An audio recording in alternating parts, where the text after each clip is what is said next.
आज के बहुचर्चित और उतार चढ़ाव से भरे एपिसोड वासुधा आम 29 November today episode Dev and Vasu is back in Chauhan house की शुरुआत एक ऐसे पल से होती है जो कई दिनों से दर्शकों को इंतजार में रखे हुए था। देव और वासु का आखिरकार चौहान हाउस लौटना। बीते कई एपिसोड में जिस तूफान ने चौहान परिवार को हिलाकर रख दिया था, आज उसकी लहरें थमने वाली थीं। लेकिन उन लहरों ने जिन जख्मों और सवालों को जन्म दिया है वे इतने गहरे हैं कि आज का पूरा चौहान हाउस उनकी गूंज और सन्नाटे से भरा हुआ है। सुबह की पहली किरण पर ही चौहान हवेली के विशाल आंगन में एक अजीब सी हलचल दिखाई देती है। नौकर नौकरानियां सफाई में लगे हुए हैं, रसोई में पकवानों की खुशबू उठ रही है, पर इन सब के बीच एक अनकहा डर मंडरा रहा है। जैसे सब जानते हों कि जो लौटकर आ रहे हैं वे सिर्फ देव और वासु नहीं, बल्कि कई अधूरे सवाल और अधूरे रिश्ते भी साथ ला रहे हैं। हवेली के दरवाजे के बाहर खड़ी दादी मां की आंखों में मिश्रित भाव हैं, खुशी भी, इंतजार भी और थोड़ा सा संकोच भी, क्योंकि यह पहला मौका है जब घर की बहू वासु इतने अपमान, इतने संघर्ष के बाद एक नए सम्मान और नई पहचान के साथ दोबारा इस घर में कदम रखने वाली है। जब देव ने पहले फोन कर बताया था कि वे दोनों आज वापस आ रहे हैं, दादी मां ने तुरंत पूरे घर में खबर फैलाई, पर घर वालों की अलग अलग प्रतिक्रिया देखने लायक थी। राजू भैया, जो हमेशा देव के पक्ष में रहे, आज भी मुस्कुराते हुए तैयारियों में लग गए। लेकिन भाभी प्रीति के चेहरे का रंग उड़ गया। प्रीति को डर था कि वासु की वापसी से घर में उसकी चालाकियों का पर्दाफाश होगा। दूसरी तरफ चंद्रिका, जो अब तक खुद को चौहान हाउस की असली नियंता समझ रही थी, आज सुबह से ही अंदर अंदर कांप रही थी, क्योंकि उसे पता था कि देव और वासु की वापसी का मतलब है उसके कई झूठ, कई साजिशें और कई सालों से चल रही उसकी चालें अब एक एक कर सामने आएंगी। उधर वासु अपनी ससुराल लौटने की तैयारी कर रही थी। उसकी आंखों में एक अलग चमक थी।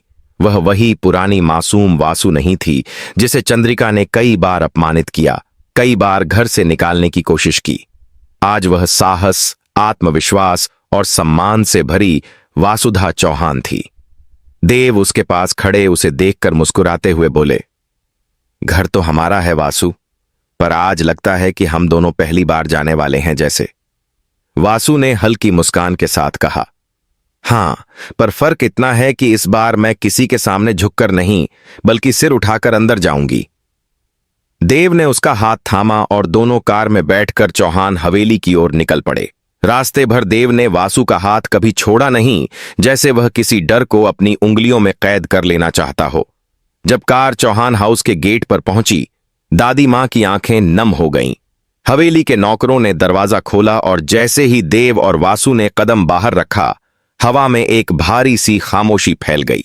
वासु ने पलकें नीचे करके चौहान हवेली की दहलीज को स्पर्श किया, फिर सीधी खड़ी होकर घर के अंदर कदम रखने ही वाली थी कि अचानक चंद्रिका तेजी से बाहर आई और पूरा माहौल ठहर गया।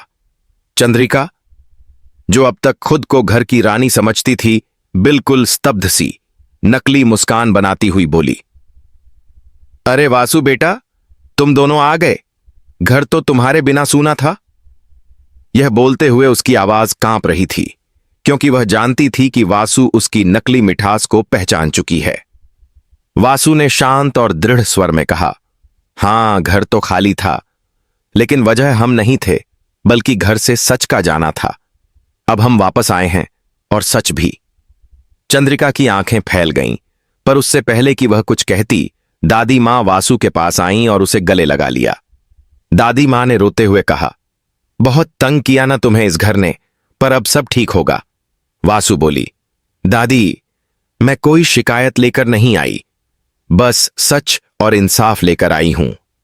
प्रीति, जो दरवाजे के पीछे खड़ी सब देख रही थी, उसके दिल की धड़कन इतनी तेज हो गई कि उसे लगा कि कहीं वासु उसका नाम लेकर कोई बात ना कह दे, पर वासु ने उसकी तरफ देखा भी नहीं। देव ने अपने परिवार के सदस्यों को प्रणाम किया और पूरी गरिमा से वासु को अंदर लेकर आया। जैसे ही दोनों अंदर आए, घर का वातावरण बदल गया। जो लोग वासु की वापसी से खुश थे, उनके चेहरे खिल उठे और जो लोग वासु के खिलाफ थे या चंद्रिका के साथ थे उनकी नींद हराम हो गई।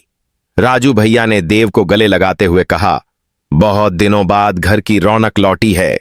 रानी चाची ने वासु का तिलक किया और मुंह मीठा करवाया, लेकिन तभी प्रीति ने कुटिल आवाज में कहा, इतने दिनों बाद आए हो तो उम्मीद है कि अब घर की जिम्मेदारियां निभाओगे। वासु ने उसकी तरफ देखते हुए शांत स्वर में कहा, जिम्मेदारी वही निभाता है जिसे घर में जगह दी जाए, और अब जब दादी मां ने खुद मुझे वापस बुलाया है तो मैं अपनी हर जिम्मेदारी निभाऊंगी, लेकिन किसी के अन्याय में हिस्सा नहीं बनूंगी। यह सुनकर चंद्रिका का चेहरा कसैला हो गया। उसे एहसास हो गया कि वासु अब वही कमजोर बहू नहीं है जिसे वह अपनी बातों में फंसा ले। अब वह सामने से प्रतिकार करने वाली वासु है। दिन भर हवेली में हलचल बनी रही। वासु ने सबसे पहले देव के कमरे में जाकर सब कुछ व्यवस्थित किया, फिर दादी मां के पास जाकर बैठी। दादी मां ने वासु का हाथ पकड़कर कहा, बेटा, घर में बहुत कुछ बदलने वाला है, तू संभाल पाएगी? वासु ने मुस्कुराते हुए कहा, दादी, बदलाव का डर मुझे नहीं है, गलत को रोकने का साहस मेरे पास है, बस आपका आशीर्वाद चाहिए। शाम को चंद्रिका ने सभी को ड्राइंग रूम में बुलाया, जहां उसने सोचा था कि वह देव और वासु के सामने अपनी शर्तें रखेगी और माहौल अपने पक्ष में करेगी। लेकिन कहानी पलट गई। देव ने सभी के सामने कहा, आज से इस घर में कोई भी फैसला एक तरफा नहीं होगा। वासु अब इस घर की बहू ही नहीं, इस परिवार की बराबर की सदस्य है। उसके बाद